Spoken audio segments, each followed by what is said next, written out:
హే వీరభద్ర ప్రసాద్ నమో నమః. ఈరోజు ఏదో నేను కొత్తగా చెప్తున్నాను అనుకుంటున్నారు. ఒకసారి నా వీరభద్ర ఛానల్ భవిష్యత్ హెచ్చరికని చూసేదంతా చూడండి. పవన్ కళ్యాణ్ గురించి ఏం చెప్పాను, భవిష్యత్తులో ఉప ముఖ్యమంత్రి అవుతాడు అని. తర్వాత ఆయన వీరభద్ర సైనికుడు. ఆయన కానీ చంద్రబాబు కానీ లోకేష్ కానీ వీళ్ళంతా నడిపిస్తున్నాడు స్వామి.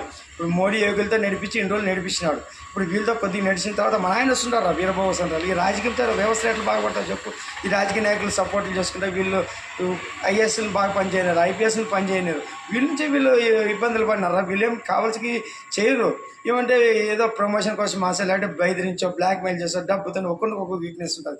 ఈ విధంగా రాజకీయం నుంచి నాశనం ఉంది కాబట్టి ఫస్ట్ వీళ్ళని మార్పు చేస్తారు అన్నమాట మన ఆయన. తర్వాత ఎండోమెంట్ తర్వాత దేవాలయాన్ని నడిపిస్తారు.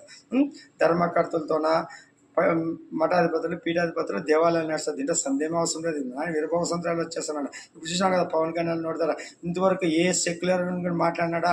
మన మనోభావాలు దెబ్బతిన్నాడు. మన ధర్మాన్ని మనం చెప్పలేకుండా మన మనిషే కాదరా